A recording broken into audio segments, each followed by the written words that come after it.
What's going on, good people of the internet? It is time once again for Comics Unmasked, the podcast where a bunch of folks shoot the breeze and talk about comic books and such. We are back for episode 53.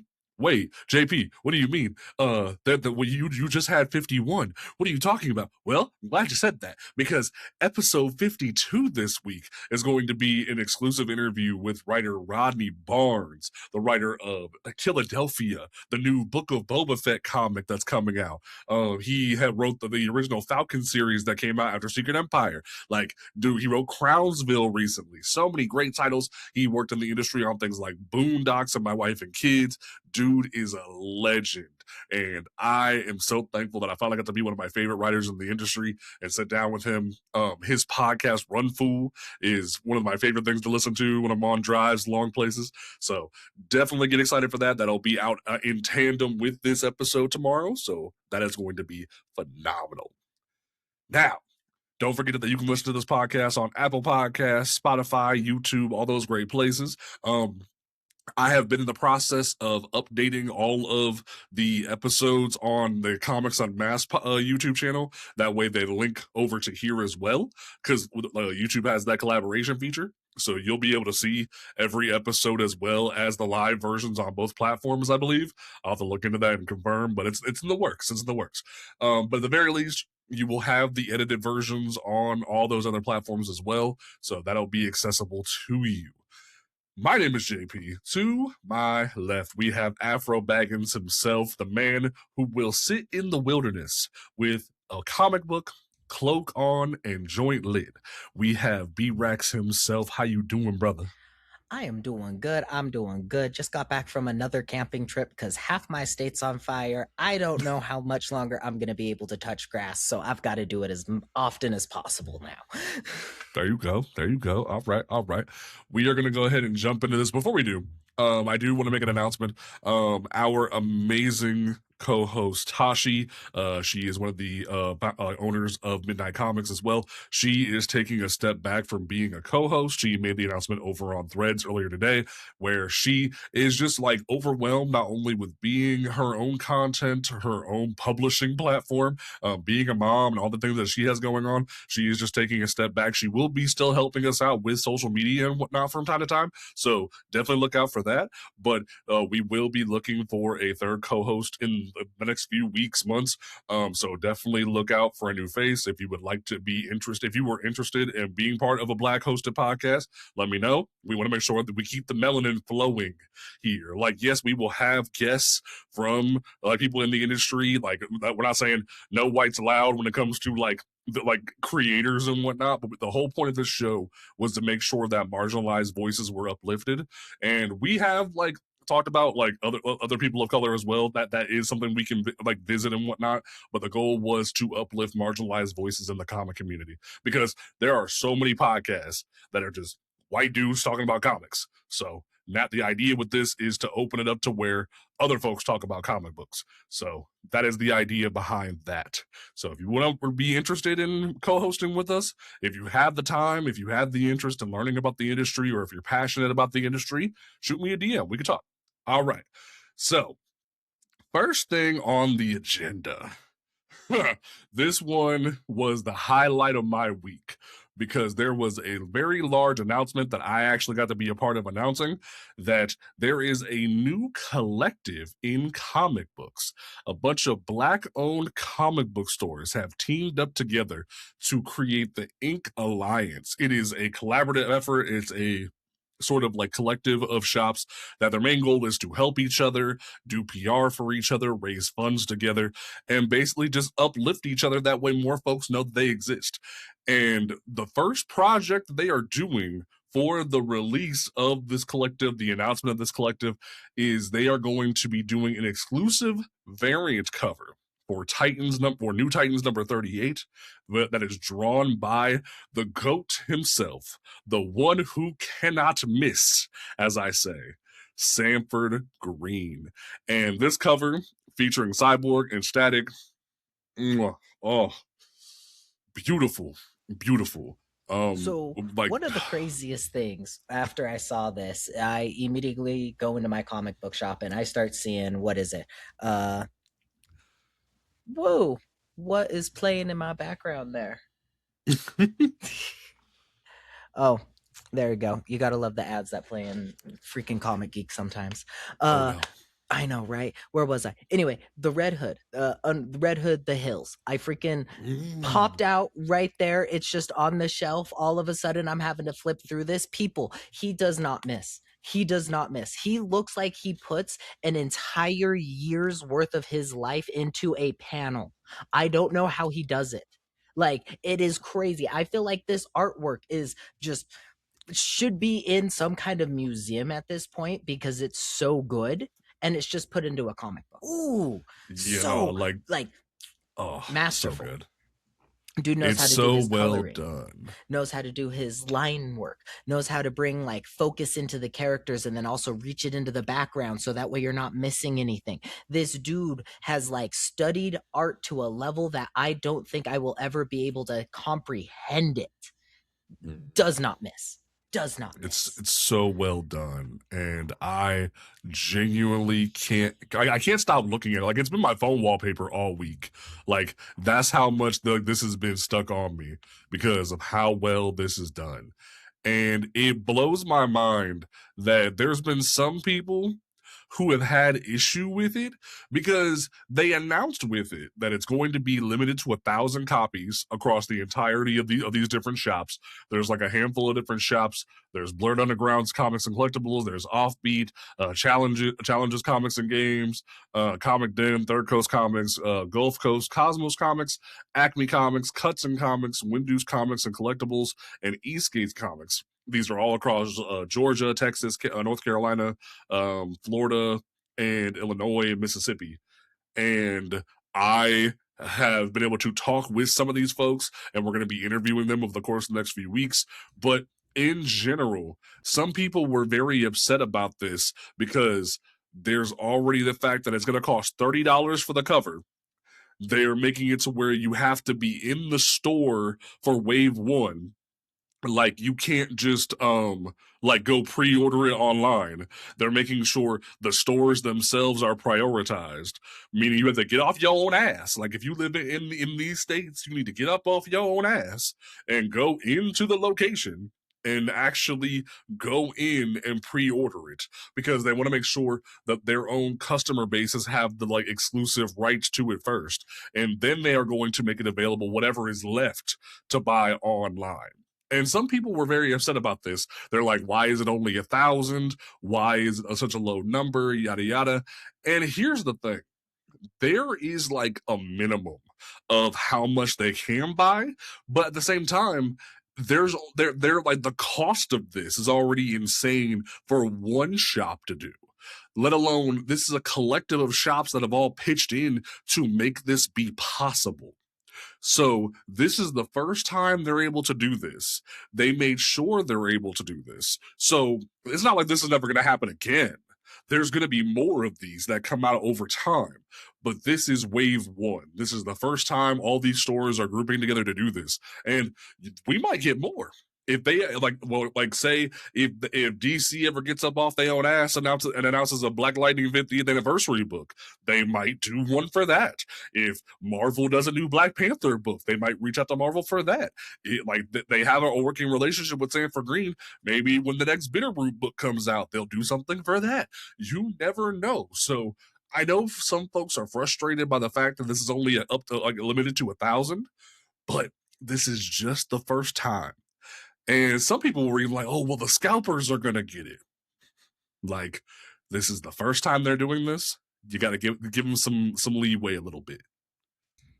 I I'm not too worried about the scalpers getting this because I really feel like this like obviously one or two are going to get their hands on it. It happens with everything, okay? But the majority of people who are probably going to go pick this up are people who are for one fans of the new Teen Titans, fans of Stanford Green and just want to see some more static. Those are probably going to be the three demographics that end up going and getting this.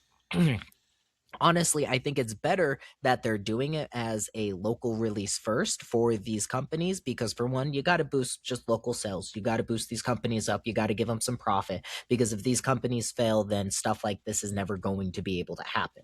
And then, secondly, it's an experience. There's something that we always constantly miss in the comic book community, and I feel like it's that experience of going to a comic book shop during an event or during a certain time, and we can all come together around a certain thing. It feels like it's been very lackluster about that. Even with the DCKO that we just recently had, it wasn't like I had a whole bunch of people coming in and it felt like someone was trying to place bets on who was going to win and all of that other jazz. It was very much on TikTok and stuff like that, but it very much is a community thing when it comes down to comic books. It's supposed to bring your class together and have people, find people to talk about these comic books with locally. Very hard, very difficult, but this is a way to do that. And I just love the idea of it. I love the idea of the art, and it's absolutely great. I'm one of the people who aren't going to be able to just fly out there and be able to pick up one of these comic books. So fingers crossed I get it online. But even if I miss for that, it's what it is. It happens, people. You're gonna miss out on some fun stuff, but it's part of like you live through these times and you get to engage with these times. It almost feels like it's something that's gonna go down in memory. People are gonna look back at it in 50 years and be like, this was a big thing, it was something dope that a whole bunch of people got together and do. And so I'm just happy to see it happening. Most definitely. So that is kind of our thoughts in regards to this. I know some people were very upset about this, but I'm excited to see more from these folks. I'm excited to see what more they're able to do. And there's talk in the future of them adding more shops to this. The idea is to uplift more and the potential of even creating more Black owned comic shops as time goes on. Like, I have a pipe dream of opening my own shop at some point. So there's this idea of creating more equity within Black comic spaces or just Black spaces, period. And this is how we do that. So look out for more stuff from the Ink Alliance, because there's going to be more and more stuff that comes out from them, and it's going to be phenomenal to see. Now, there is going to be the future of gaming. That is, no longer will we have physical games from PlayStation starting in 2028. And normally we wouldn't talk about this on a comics based show, but a lot of people have been very scared about this, have been very concerned about this. They're already asking the questions about, hey, how does this affect comic books? And how do I say this?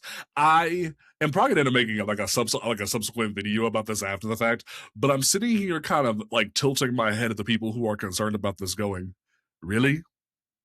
Really? You think comic books are going to be affected by this the next 5 to 10 years? No, sir. No, sir. That is not going to happen. I refuse, because like even the Ungraded Truth podcast was talking about this. A few people on TikTok were talking about this, and I'm sitting here going, why would you even think that for a second? When the fact of the matter remains that DC, Marvel, all these different publishers can't even like care about digital sales right now. What makes you think they will view giving up paper floppies viable when they don't even find digital to be viable? Like, what? I think it's strange for this to affect the comic book community. And I mean, like maybe 20 years down the line, whenever they find the viability of reading online. But that's kind of why I feel like, one big reason why I'm here on this podcast is because I absolutely love physical copies. I hate the idea of how gaming went, else I would still be collecting games because I was an Xbox gamer and I'd still be playing on that. But Xbox kind of started going down that route too, and they were like, oh, we're just going to start throwing everything on Xbox for their Game Pass and stuff like that, which I appreciate. But I also love the fact of being able to pop a disc in and actually play a disc and play the game in its most raw form, in which the creators, were like, this is kind of how we think it should be. I love the N64 era for that one reason. It was like, you're going to have bugs in your game, you're going to have to deal with it. It's kind of the back and forth with gaming. And I can't see that coming over to comic books because of a medium that has, like we said earlier, so many people that do podcasts. There's so many people who talk about comic books, who try to get people into comic books to go in and collect those physical media, that it's going to be more of the way of like, if Marvel and DC can ever find a way for their apps to be profitable, maybe. But then I still see so many people say, I'm just going to go read it for free somewhere whenever it gets released that way. So they're fighting that whole piracy thing. It's going to end up being like 20, 30 years down the line still, whenever technology advanced past us, and our grandchildren are going to have to deal with it. That's what I want to say as well, is that like because let's look at DC for instance. DC has DC Universe Infinite. Then you have Marvel that has Marvel Unlimited. Both of these apps don't share their analytics on what, like, who's reading what and what's going on there. They limit it to where you only can read the month previous, or in case of a lower tier, 6 months previous, I believe, for both platforms. Meaning that you will never be able to pay a subscription cost for that week's books, meaning that they will never see value in you doing that. So the subscription model is out the window for recent releases. When it comes to the most like viable digital platforms, you have Amazon because they absorb Comixology. You have Neon Ichiban. You have Global Comics, and then you have friends of the channel, Sweet Shop, and which they're still in beta, and Marvel and DC aren't even looking at Sweet Shop right now. So from the lens of Marvel and DC, you have three platforms that are like accessible to you to sell new releases. So that means you would have to be able to aggregate sales numbers from three different platforms to see if you are like, not to mention there's probably different scales and percentages per platform of like who gets what cut of what. So in essence, you're having to basically just undercut yourself in multiple different ways to see if digital is viable. So if you ask any person, like any comic creator, does DC and Marvel value digital the same as single issue pre-orders? They'll either say, I don't know, or no. Because they know for a fact that they don't want to step in mud and say the wrong thing, or they know for a fact and feel confident enough to say it and they won't get in trouble, because that, and from their perception, the idea is you don't want to just tell somebody their platform doesn't matter. But at the same time, look what happened with Green Arrow last year, where you had so many individuals who were saying, hey, I supported this book digitally. I didn't pirate it. I just bought it on Amazon. Oh, well, I'm sorry to tell you, but your sale didn't matter. DC didn't care. Or look at the Dakota incident recently, where the Dakota incident was the top selling book on Amazon's digital platform. They don't care. And that's what's so irritating, is they will openly look you in the face and say, that's great, but then don't care. And it's like, huh? Like, why would you not find viability in a sale as a sale when you know there's different cuts to the printers and the distributors and whatnot from on that level as well? So in essence, you should be about breaking even logically for this. Like logically, you would think, like, I'll have to try to talk to somebody in printing or even try to get a PR person to sit down with. But I would think that DC to digital platform would be equal or somewhat in similar value to DC to printer to distributor to comic shop. Like, am I tripping? There's the thing for me is like, as much as I hate the idea of going down the digital route, there's so many things to where digital can make reading comics so much more engaging. And one of the matters that I know, like Webtoon has like little animations for some of their like panels and stuff like that to make things a little bit more interesting whenever you're reading. And it's like, these are the small like steps that I think would always be interesting for a medium to move over to this general audience, you know, because not everybody's going to be able to go into a comic book shop. I understand that. So there's people who live around the world. So I would prefer anybody to be able to get their hands on it, to be able to get their hands on it and read it and enjoy it, and everybody get paid at the end of the day as well, because we live in the system that we live in. But DC and Marvel just feel like they're allergic to coming into the new age because there's been so many other companies that can go, oh, I can sell vases online and it's a sell as a sell. I can sell these random hair picks online and a sell as a sell. But for some reason with Mm. DC and Marvel, they go, ugh, this scares me. This new age technology, it almost feels malevolent of some kind. Like they need to be less afraid and kind of embrace future technology with also allowing the older audience to not feel like they're being left behind. And it's not going to be that hard when, you keep printing comic books and allow us to get it that way. And then hopefully you get a boost in sales from the newer generation because you're not having to print the comic books at that point. That should maybe help out with a little bit of money there. But, you know, they're making weird decisions all the time, every day. Yeah, and there was also one other thing that kind of like spoke to me a little bit when it comes to this probably not happening anytime soon. The secondary market, the CGCs, the slabs.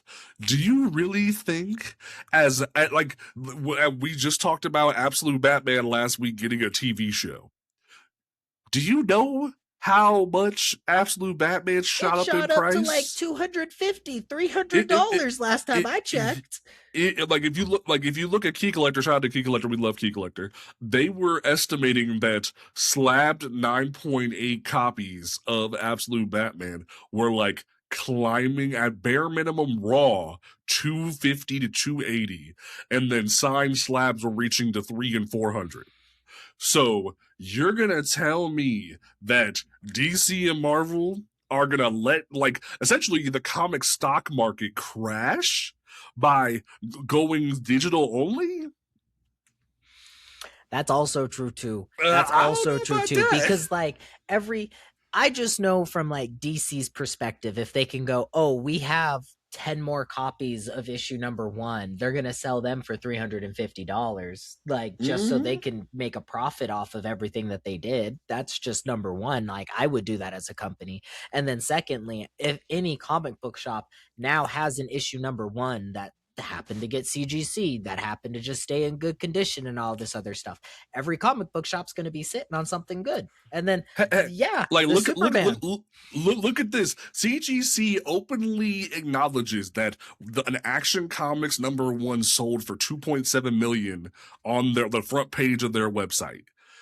Do you really think the industry is just going to give that up in the next 5 to 10 years? Like I don't see it happening. Like The genuinely, crazier thing is it. that comics just going to get more expensive as we go. Yup. That's the crazier part too. Like people, like the rarer comics get, the more expensive they're going to be. And the sheer fact that like in some cases like static goes for $30 in most places if you look for it online, Mm-hmm. in 10 to 20 years it's just going to be more expensive at that point because static gets more Mm-hmm. popular throughout the time. Every comic book that your parents collected, that your grandparents collected, this is why you kind of would have the tendency to want to keep that stuff because you never know what's going to become popular one day. You never know if Like amethyst is going to get a blow up for some reason. like this alone, because they announced, we didn't talk about this, I meant to but I forgot last week. Todd McFarlane had announced that his original sketch of Spawn from like 1970 something he's going to turn that original sketch into its own exclusive miniseries coming up here soon.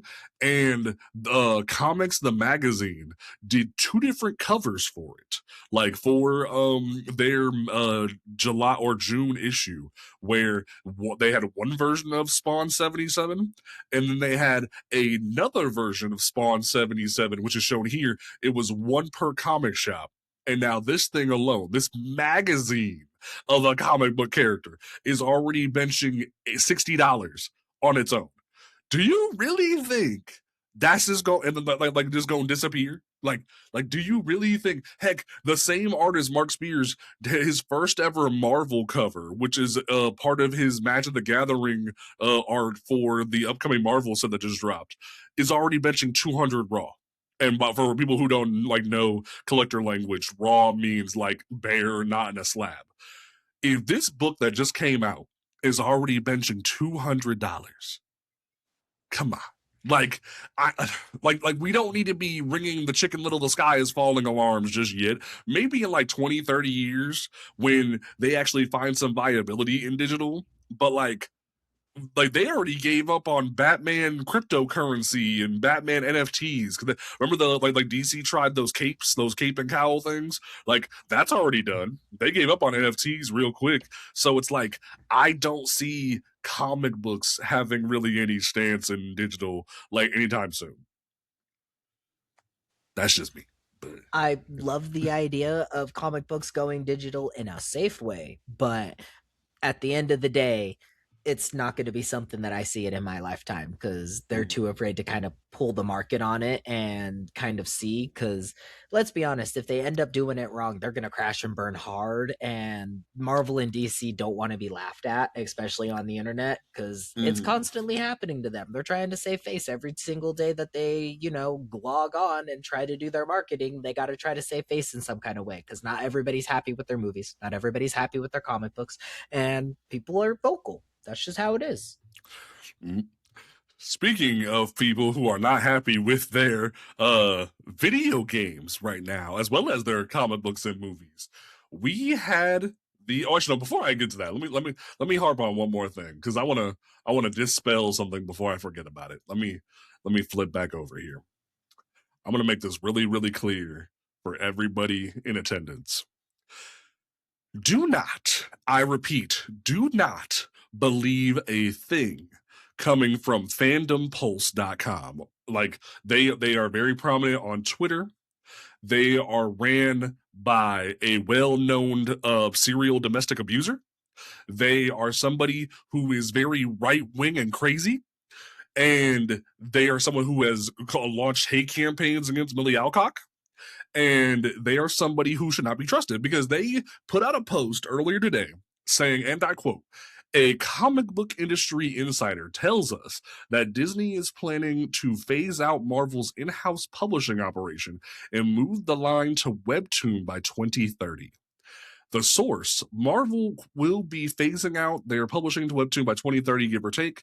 That's the word I heard. On DC was also headed that direction, but are going all in on Absolute Batman.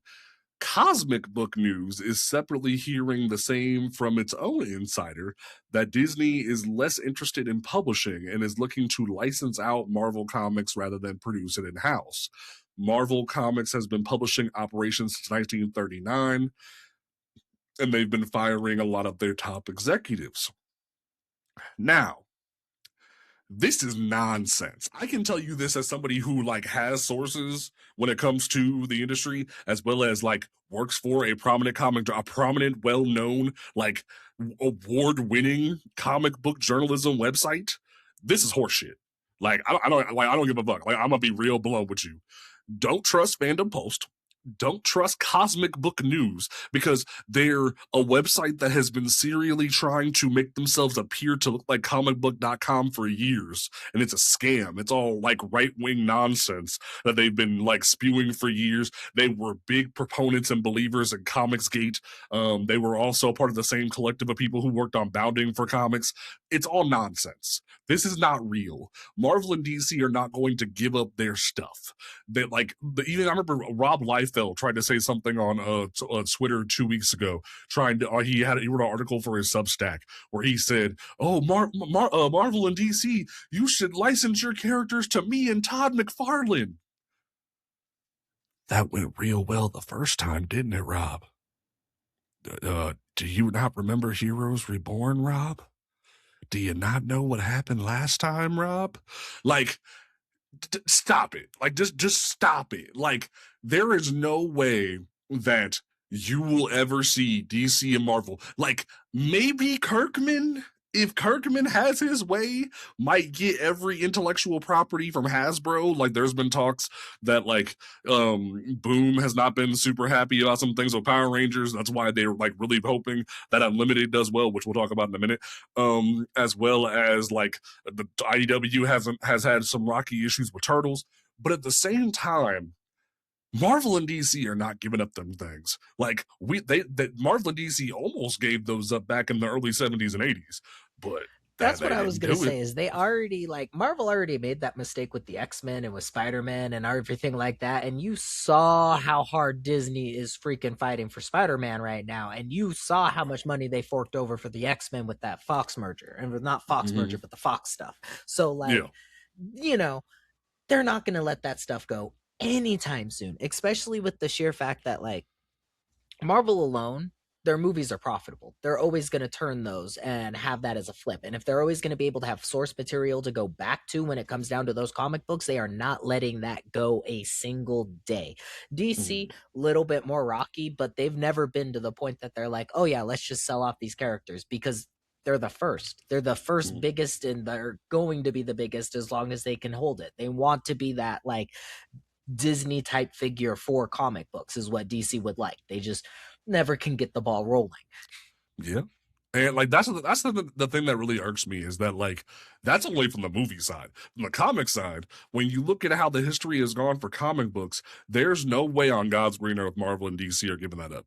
I would bet I would dare to say you would see one Spider-Man book, one X-Men book, one Avengers book, and maybe a revolving door of Captain America, Iron Man, Hulk, Thor before they would just get rid of all of Marvel's books because they still need to make sure there's enough IPs to farm at some point down the road. Same thing with DC. You might get one Batman, one Wonder Woman, one Superman, but that's it before they'll close shop. It's not happening, dog. Like there's more logical there's more sense, like even the fact that we know the Ellisons from Paramount are getting DC in the WB merger. The Ellisons aren't dumb enough to just be like, get rid of Superman, get rid of Batman. Are you serious? Come on now. Like it like Batman and these idiotic Superman complaints. sell. Yeah, like They make that's the them best way to money. put that. That's the sad part is to where like Mm-hmm. we talk about this constantly on the podcast, but like they're never gonna let those two go. Uh-huh. So yeah, that but no, speaking of the folks being unhappy with Marvel in other ways, the other thing that we need to talk about today is the fact that there is now the things coming out from Marvel slash Microsoft now that the Blade video game might not be happening because today Microsoft announced that they are letting go 4,800 of their staff, and they're selling off a few of their different studios. Compulsion Games is reverting back to its original owners, a couple different studios as well, and now it is being said that Arcane Studios is over budget on the Blade video game, and we don't know what's going to happen with Arcane. They're currently potentially looking for a new owner of Arcane to sell it off because Microsoft might want to get rid of it. But also, there was talks from the previous founder of Arcane who said he might want to try to buy it back from Microsoft. But at this time, Blade is in limbo. We don't know if we're ever going to get this Blade video game, and it is currently in limbo. And I made a video shortly before we started the podcast where I kind of asked everybody, what is going on with Marvel and Blade? There is no news on the movie, other than that one idiot guy who tried to say that it was canceled. There's been no Blade comic book since Blade Red Band ended last year, like early last year. Blood Hunt was a mixed bag in terms of reception. Some people liked it, some people didn't. Jed McKay had some misfires to a certain extent with it, just to some people's opinion. And it's to the point now where Blade is like only guest starring in Moon Knight right now. But other than that, Blade is nowhere in prominence in the Marvel universe. Like, he doesn't have his own book anymore. We don't know what happened to his daughter. She's nowhere to be found. And Blade is just in limbo now in multiple different media platforms. Like, yeah, he's going to be in Marvel Tokon, the new fighting game, and he's constantly in flux in Marvel Rivals because they refuse to update his kid to be potentially competitive against other characters. So Blade seems like he can't catch a dub.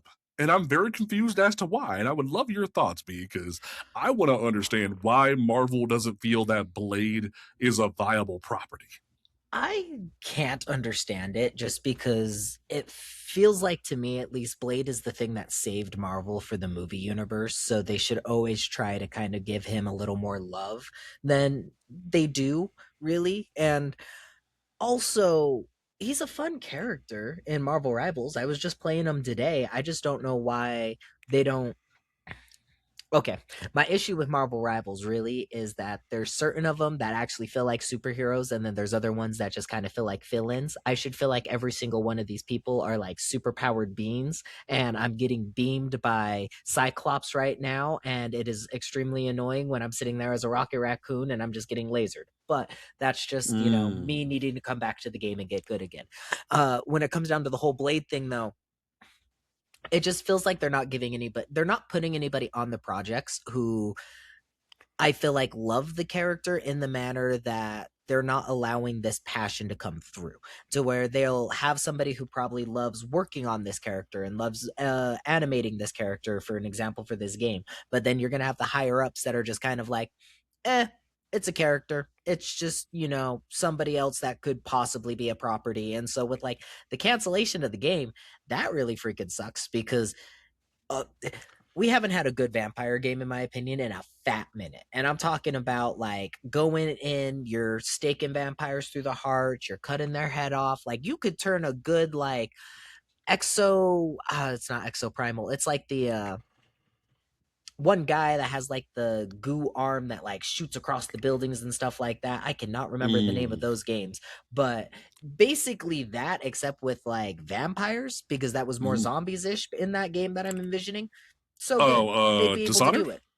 Dishonored? No, Dishonored's a great game though. Dishonored's a great Well, game. Dishonored is made by Dishonored the would same even studio, that so would you would be think it'd be a easy bit. Like that's what I'm exactly, worried. and it That's would what I'm be saying. Is like perfect. Arcane already showed they can make a game with infected folks and it be prominent and do very well. And it would be. They have great ways of telling their stories. Yeah. If they even copy it like Dishonored 2, they could have multiple story endings to where one ending there's more vampires, or the other ending, if you're successful, like he stops the vampire spray or the plague from going out and stuff like that. Like these are easy layups that the game could be able to do and it make it look amazing. You just have to have really good artists on it. You have to have really good mechanics, and people will flock to it. I have people playing a painting game right now to where you play hide and seek. I guarantee if you make the game fun, you make the game interesting, people will flock to it. Yeah, that's pretty much how I feel about it. Because like Dishonored is one of my favorite games of all time. I've been very open about that. I believe in Arcane's team and what they have to do when it comes to everything.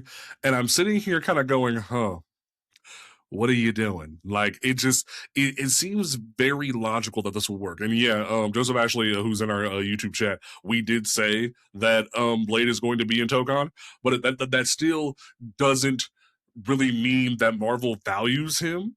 Like someone even also was in my comments on Instagram today and was like, well, he's in Moon Knight, isn't that good enough? And I'm like, bruh, like he literally was the character that was groundbreaking for his time in the 90s. Like he was such a staple that made Marvel seem viable as a filmmaking franchise early on, when things like Spider-Man, X-Men, etc. So I find it hard to believe that it would be this hard to make a Blade game viable. It just, and for them to say, "Oh, we're going over budget," how? What are you doing? What do you like? It's a brother fighting vampires. What could you possibly be doing that is so complex that would make you go over budget? Like I don't know. It seems very odd to me. But I just felt like I needed to talk about that because it doesn't make a lick of sense to me. But like somebody even said, we can have Castlevania without Blade. Like yeah, see, it doesn't make a lick of sense. But that was the one thing I wanted to talk about in regards to that. The other thing that we need to discuss this evening is Mr. Terrific is getting a TV show, folks. But here's the problem. Here's the problem. They announced the not that they didn't even announce this. They had this be revealed in a Hollywood Reporter article about the fallout from like the Supergirl movie. There was a Hollywood Reporter article that basically came out where it's like, hey guys, this is all the drama and nonsense that's coming out of the Supergirl movie. And it's like a little blurb at the very end of the article that if you look, there is also a series focused on Mr. Terrific, played by Superman breakout Eddie Gathegi. That is the active development with Alan Heinberg from The Sandman writing the plot. Now, Alan Heinberg is amazing. Eddie Gathegi is amazing. But the thing that I posed to a lot of individuals online when this was announced, yay, great, we love it. As someone who loves Mr. Terrific, yay. However, Mr. Terrific has no content to make a TV show out of. This is number 3 of black live-action television shows for superheroes in the DC universe we've had in the last 10 years that has next to no content to make a TV show out of.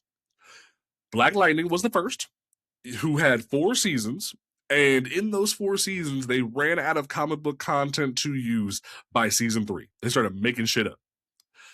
What are you supposed to do with that? If the character who has the most content to make a TV show out of, besides Steel and Firestorm, can't even last long enough when it comes to making content. Then there was Naomi, who had her show announced and greenlit with only 6 issues of a comic book from Brian Michael Bendis and David F. Walker writing it. Ava DuVernay wanted to like highlight the show, make it a thing on CW. Now we have this, where Mr. Terrific has a 8-issue miniseries, no, an 8-issue ongoing from the New 52, and then there is the recent miniseries Mr. Terrific Year 1, and then that was 6 issues, and then there's any focus stories for him from the Justice League or Justice Society, and then the Terrifics. So he does have some more than most when it comes to that in the DC universe in terms of things you can pull from. But I would argue Black Lightning had more and similar when it comes to the Outsiders and Black Lightning content. And yet Black Lightning still had issues. So a lot of people were trying to like say, hey, this is different. This is under James Gunn. Give it a chance. And I'm like, I'm willing to watch it. I'm willing to be excited about it. I love Eddie Gathegi. I love Mr. Terrific as a character. But why isn't DC putting out a Mr. Terrific ongoing right now? It's been 1,230 some days. To go with it. Gotta give us some content to go with it. That's the thing that's killing me, is to where like the only thing that I'm going to envision is a whole bunch of people are going to be excited to go see year 1 basically be recreated in like season 1 form. And then what are we going to get for season 2? What are we going to be able to have a continuation on? Because it's going to feel like there's going to be nothing there. They're going to have to try to have some buildup of being like, oh, we got to bring in one of his characters that go against him or something like that. But yet nobody in the general audience is going to know who it is. Nobody's going to have any idea of what kind of villain goes up against Mr. Terrific. You want to know why? Because we haven't had enough time with this character and enough growth with them for people to be like, that's a Mr. Terrific rogue. That's going to be a really tough one. That's going to be a tough book to sell. Like, I can see a year 1 Mr. Terrific being a really good, like, solid TV show. And then after that, though, you guys are going to have to pull out some really fun villains. You're going to have to pull out some really fun arcs for the character. Are you willing to have to pull one issue from, like, the 60s and expand that into an entire TV show? Because they lack when they do have solid issues when it comes to omnibuses. So, like... I feel like first season's going to be solid. After that, I'm going to be a little skeptical. Yeah, and like there was a lot of people who were like, "Oh, well, you're not being positive. Give it a chance and whatnot." And it's like I want to give it a chance. I want to be excited about this, but I sit here and like someone even raised the concern. They stitched my video about it, and they were like, "Well, Flash didn't use Flash villains that much. Arrow didn't use Arrow plot lines that much. First of all, I scratch my head and go, there was definitely a lot of Flash villains who were used. I But remember also, that was the first time me seeing Gorilla Grodd was in like the Flash TV show, and it was fun. I'll give you that. But like Captain Cold, they had the Boomerang, they had the what's her Heat name, Wave, Caitlin. There are Killer so many. Frost. Yeah, there are so many, so many, and I But haven't it's even like watched that in forever. and it's like there's like yeah, and the thing about it too that I also raised is even if you want to say that the TV shows like differentiated themselves from the comic books to a certain extent, they changed plot lines, they added more like CW drama and stuff like that. At least you can say they had the option to use things. They had the ability to use them.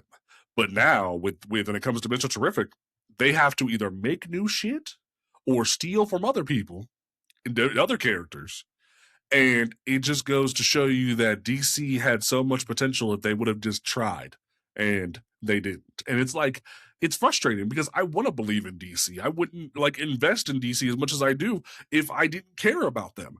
But I sit there and go, you did this to yourself.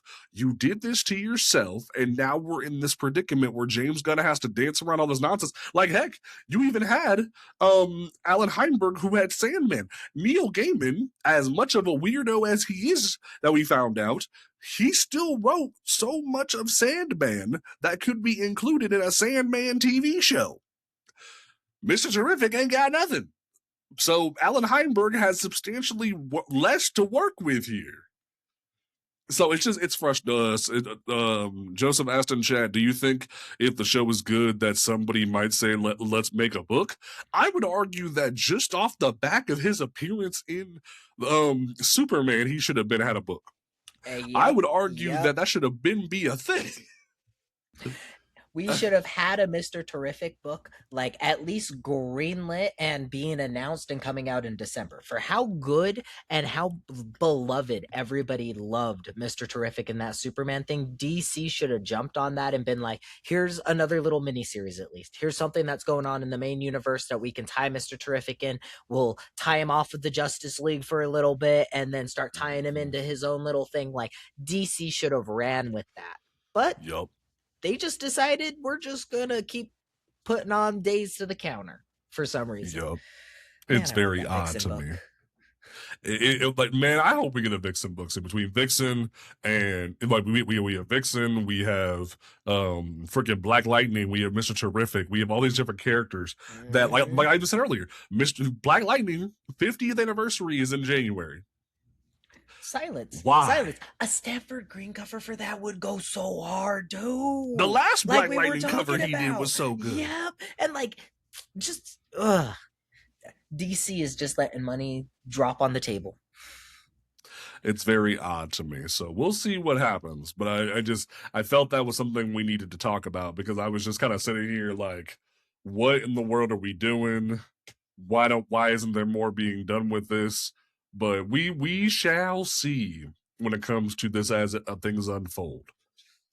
Now, for the last topic of the evening, this one is something that I've been looking forward to for a hot minute. Power Rangers Unlimited, folks. This book was something that I was very much excited for a while now. I reviewed it earlier this week. It is written by freaking what is it? Joey Esposito. I said the other Esposito. Joey Esposito and Kenny Porter, with art by Alessio Zano and Raul Angulo, I believe.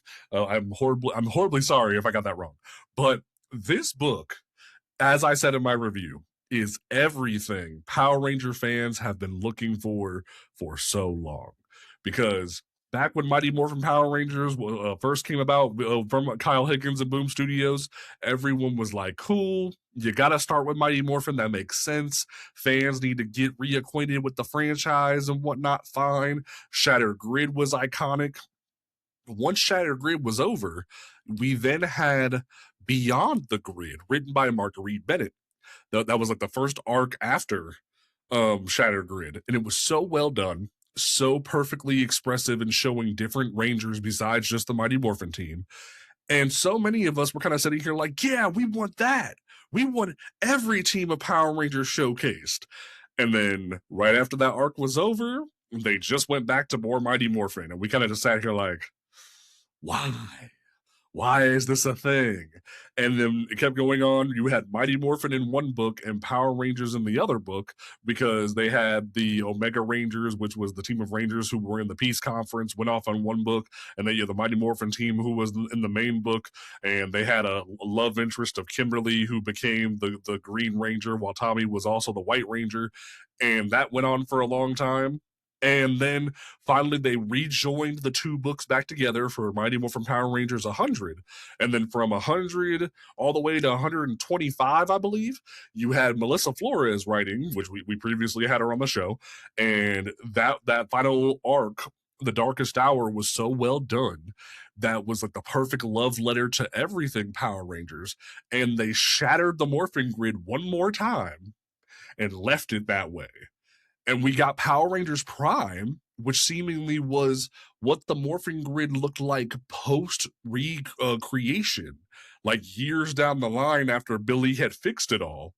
But fans didn't seem to really resonate with it. I was a big fan. Other Power Ranger fans were a big fan of it, but it just didn't seem like fans were really picking it up as much as they should.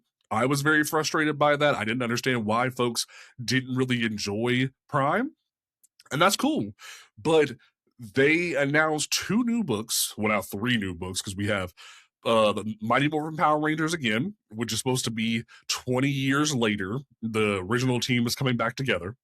You have Power Rangers Green, which is Tommy, basically just old man Tommy, and it's stupid. And then you have Power Rangers Unlimited, which this thing is literally perfect. This is literally what happens after the darkest hour, basically. It's the morphing grid fully shattered, and then like everyone trying to pick up the pieces and deal with all the threats, and the Rangers being all separated and things like that. Every generation is in different quadrants and whatnot. And this book is so good. It's so good. And I highly recommend, if you're a fan of Jungle Fury, SPD, Lost Galaxy, all those different seasons, go to your local comic book shop, pick this up. It is so well done. And I'm going to be trying to reach out to Joey Esposito and Kenny Porter to have them on the show because this book is so damn good. And I feel like more people need to read it. B, you read it this weekend. How did you feel about it? I was very pleasantly surprised. I'm not the biggest Power Rangers fan. I remember having a poster up on my wall as a kid and then like watching the TV shows vaguely here and there, but like that was before my frontal lobe fully developed. So I just remember seeing like giant, dinosaurs and then morphing and all of that other jazz and thought that was really cool. When Hell I yeah. picked this up, though, I kid you not, this was something that I would have expect to seen in like an Avengers style, like world changing event kind of thing. Like there was so much that was going on in this, but it gave me enough information for me to be like, this is interesting. This is dope. I'm seeing all these different Power Rangers. From like my basic knowledge, it was always like, here's your set of Power Rangers, and then that's the world you get to live in. This one, no, you have like 5 Blue Rangers that show up in like one panel, and you're sitting there like, who the hell are these people? Names popping up next to them. And I'm like, this is a lived in world. This is a loved world. This has so much that's going on in it. And it just feels like the passion that they put behind it just seeped through the artwork too. There were so many shots in it that where I was sitting there and like, there's no way that they pulled that off as a full spread. There's no way they pulled that off as a full spread with like the combat going up top and then showing the individual combat that's going on the bottom. Like they outdid themselves in this. And I was so impressed to where I'm like, this is getting added to the pull list. I'm not even that big of a Power Rangers fan to where I know every character by name and who's played each character. And I'm sitting there like, this might actually get me onto Power Rangers. So as somebody who's new, hell yeah, this is a dope series. There you go. So yeah, no, you definitely have the co-sign from us. That's one thing we're going to be doing as the show progresses is talking more about the books. We're trying to unmask the books. We want to talk about the industry news and talk about the different subjects, but we also want to like give you folks recommendations on books you should be picking up, not just Marvel and DC, but indie books as well. We're going to be doing more showcases of books as the weeks go on. This was just like at the top of my priority list this week. So make sure that you pick this up, call your local comic book shop and add this to your pull list. I highly recommend it. B, as someone who isn't even a Power Rangers fan, is into it. So definitely check that out. Now, B, what is on your pull list for next week? Ooh, I had that pulled up. There we go. We have Innards issue 2 coming out. I am super interested. You got Rob Gilroy putting some people in space and they're mining some weird like I shouldn't say diamond, but material up from asteroids and stuff like that. So I'm excited to see where that's going in issue 2. And then there was another one that I jumped onto called Strength and Ashes. It's just a 2-issue series about a little boy whose father was a superhero and then his father ended up dying, so he's going to end up taking on the mantle and stuff like that.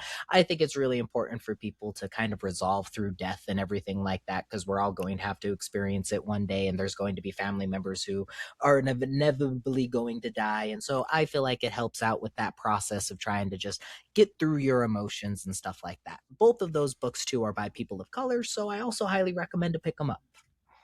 Hell yeah. I must say, for me, I also have innards on my pull list as well. And I have Rascal Randy on my pull list. Exquisite Corpses, Rascal Randy #1 comes out. It is the first of the mini series that is basically explaining one of the popular killers from season 1 of Exquisite Corpses. So that is going to be at your local comic book shop this week. I also had Just Brutal #4. I have been loving what Dennis Hopeless has been doing over at Ignition Press with this book, and I highly recommend checking it out. And I also editor. So these books are going to be things that we talk about. We're going to be giving you recommendations as the weeks go on because we want to make sure that y'all have the information to make sure that you are picking up your favorite comic books.